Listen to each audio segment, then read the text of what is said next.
de Deus. Então veja só que, se nós olharmos bem para o Brasil hoje, a situação, nós vamos ver que tem progredido um pouco essa área de evangelização. Algumas igrejas têm se despertado para enviar missionários, porque a palavra de Deus, ela diz, olha, tanto em Jerusalém, como na Judéia, em Samaria, até os confins da terra. É isso que é dito, o evangelho deve ser pregado em toda parte ao mesmo tempo. Esse tanto como, olha, tanto em Jerusalém, como na Judéia. A mesma coisa está dizendo assim, tanto na sua cidade, como na cidade vizinha, como no estado todo, como no país todo, como em todo o mundo. Então, é isso que está dizendo. Tanto e como quer dizer o que? Ao mesmo tempo. Tem muita gente ainda na ignorância sobre missões. Muita gente, mas muitos líderes que pensam que primeiro ele tem que evangelizar a sua área ali, para depois se enviar missionário. E não é assim que a Bíblia diz. Jesus não ensinou assim. Ele disse que ao mesmo tempo deveria evangelizar Jerusalém e as outras partes do mundo inteiro. Eles não obedeceram. O que aconteceu? Veio uma perseguição. Aí então eles foram obrigados a obedecer. É assim que funciona. Então é necessário. Às vezes tem muitas igrejas que não conseguem crescer. Por quê? Não entenderam ainda que precisam enviar missionário. A partir do momento que a igreja envia um missionário, imediatamente a igreja começa a crescer. Porque Deus começa a trazer mais pessoas e pessoas que têm posses financeiras para poder ajudar essas missões. Então nós vemos uma realidade no Brasil que é ridícula, a realidade de missões no Brasil. Porque se nós olharmos para, por exemplo, Imperatriz, onde eu congrego, com 600 e tantos missionários, como é que pode uma cidade do interior do Maranhão, do estado mais pobre do Brasil, ter aí 600 missionários no campo, evangelizando, e cidades como Rio de Janeiro, São Paulo, Belo Horizonte, Curitiba e as capitais, vamos botar todas as capitais, fora as cidades grandes, muito maiores que a Imperatriz. Imperatriz tem 250 mil habitantes. Tem várias cidades, muitas, mais habitantes que Imperatriz. E você pergunta, quantos missionários tem? Então é ridículo o que está acontecendo. Não entenderam o que estão fazendo na terra essas igrejas ainda. E aí ficam lá o tempo todo, não crescem. Nós vamos ver igrejas como São Paulo. É um absurdo. Tem lá 1.800 congregações. Quantos missionários tem? Tem que ter pelo menos uma pessoa para ir para o campo missionário em cada congregação. Uma pessoa só. Teríamos aí 1.800 missionários. E Deus abre portas, Deus desenvolve a igreja quando a igreja está investindo em missões. É uma coisa tremenda, uma coisa maravilhosa. E é o que acontece exatamente em Imperatriz. O desenvolvimento da igreja são aí milhares e milhares de almas ganhas. Uma cruzada que foi feita agora, no ano passado, pelo pastor Clebson Bandeira, o evangelista realmente, aí foi mais de 1.000 almas que aceitaram. Por quê? Nós estamos no sentido de ganhar almas, multidão de almas. Nós estamos no sentido de enviar muitos missionários. Estamos com a meta aí para 700 missionários esse ano. Então veja só, a igreja desenvolve, Deus está nessa igreja. Então milagres acontecem, maravilhas acontecem, tanto financeiramente, como espiritualmente, como também o corpo das pessoas. Então milagres de toda parte, de toda área.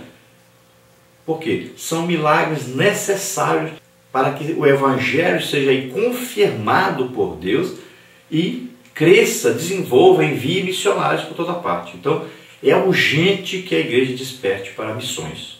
Você, professor da Escola Bíblica Dominical, que está nos assistindo, você pode fazer isso aí na sua congregação. Levante aí um grupo para evangelizar e você vai descobrir alguém que queira ir para o campo missionário, que queira ser um evangelista, que leve a mensagem do evangelho a toda parte. Você vai descobrir aí que existem todos os ministérios aí. Então tem aquele que foi escolhido para ser um missionário, aquele que Deus chamou, e só precisa que seja enviado para o campo missionário. E custa muito barato, as pessoas, o campo missionário é um salário, já dá para sustentar um missionário. Lá no interior do Piauí precisa muito. E lá o missionário ganha quanto? Um salário só.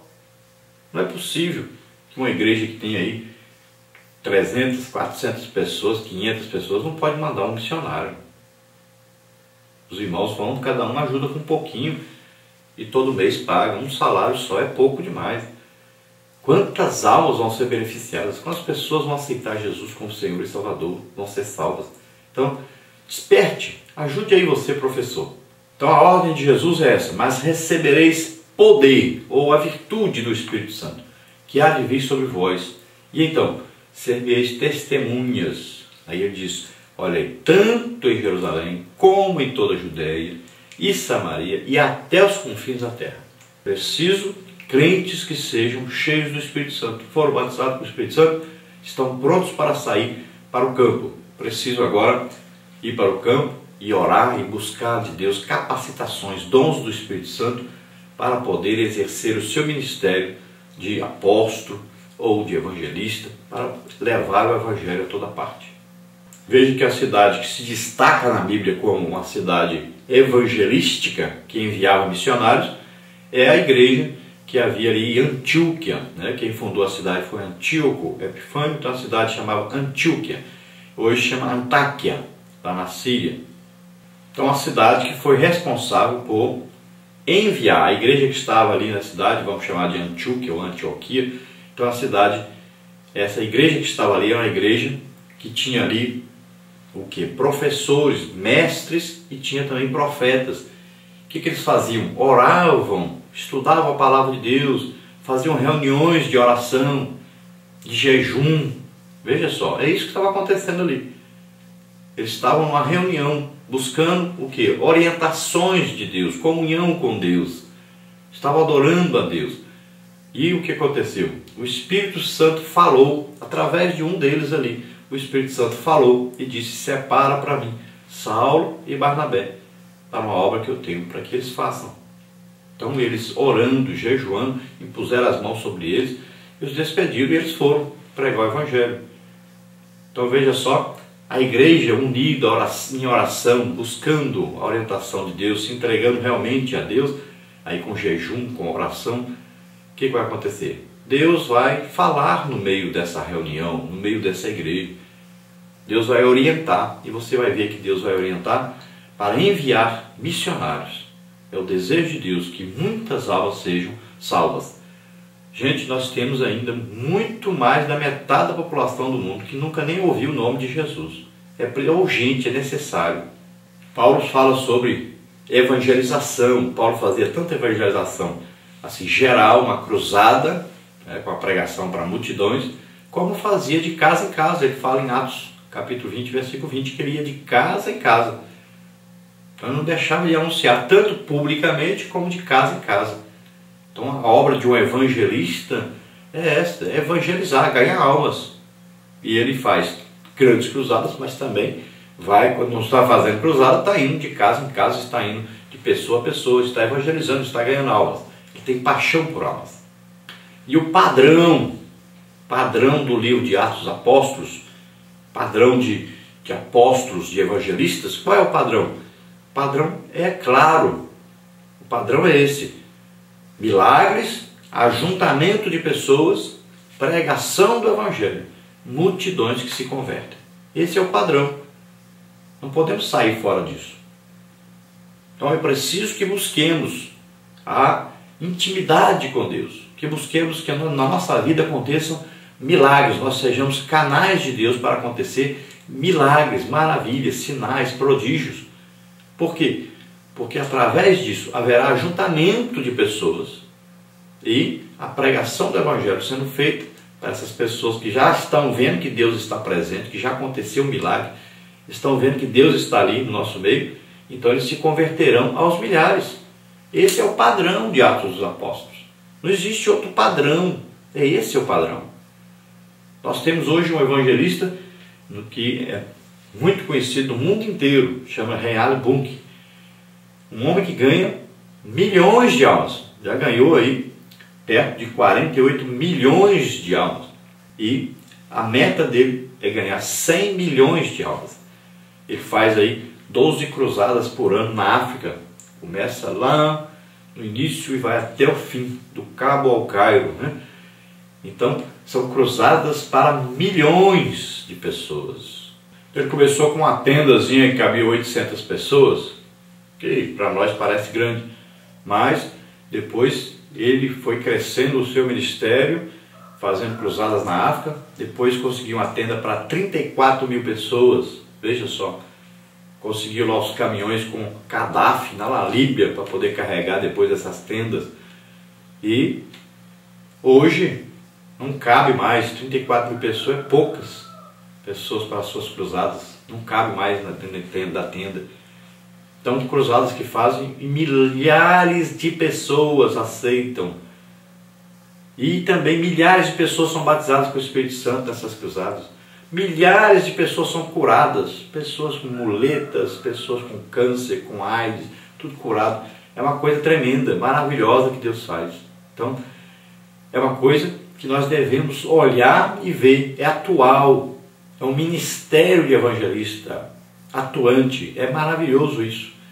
Então, precisamos desenvolver o trabalho da igreja, nós precisamos fazer grandes cruzadas, ganhar multidão de almas, mas é preciso que nós ajudemos quem tem o ministério de evangelista, que a gente apoie, que a gente faça tudo para que essas pessoas possam exercer o seu ministério em paz e que tenham condição financeira para exercer os seus ministérios.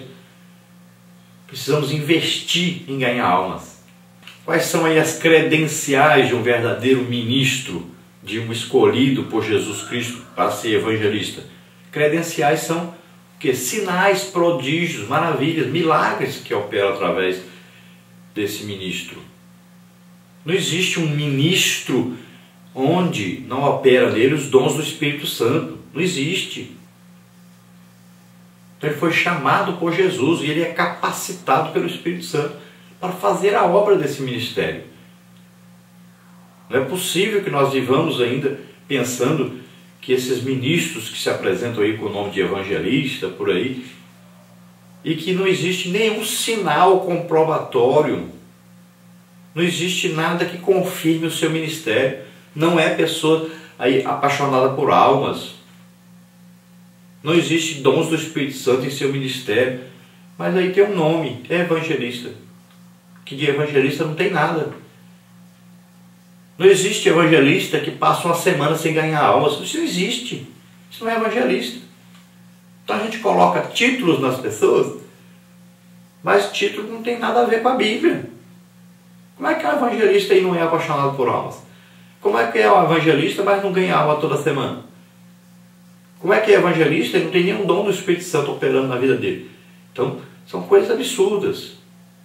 Nós temos que mudar aí a nossa atitude, a nossa maneira de fazer as coisas, de olhar e seguir a Bíblia realmente. Nós estamos vivendo uma época que a organização da igreja é feita de maneira puramente humana. Ninguém pergunta nada para Deus, ninguém quer saber a opinião de Deus, ninguém quer saber o que tem na Bíblia. Então vamos fazendo as coisas. E um monte de diáconos que a Bíblia diz que devem ser provados, se não serviu, tira, coloca outro. Mas não, parece que é uma monarquia. Passou a ser diácono, pronto, nunca mais pode deixar de ser. Dali vai passar para presbítero, para evangelista, para pastor, vai subindo de maneira humana só. Só isso. Não é uma coisa chamada por Deus, não é uma coisa que Deus confirma, nada. Então colocamos aí essa organização humana para funcionar. Não precisamos saber a opinião de Deus, não precisamos saber se essa pessoa tem realmente uma chamada, foi escolhido por Deus. E vamos empurrando, vamos colocando, vamos nos adaptando ao sistema.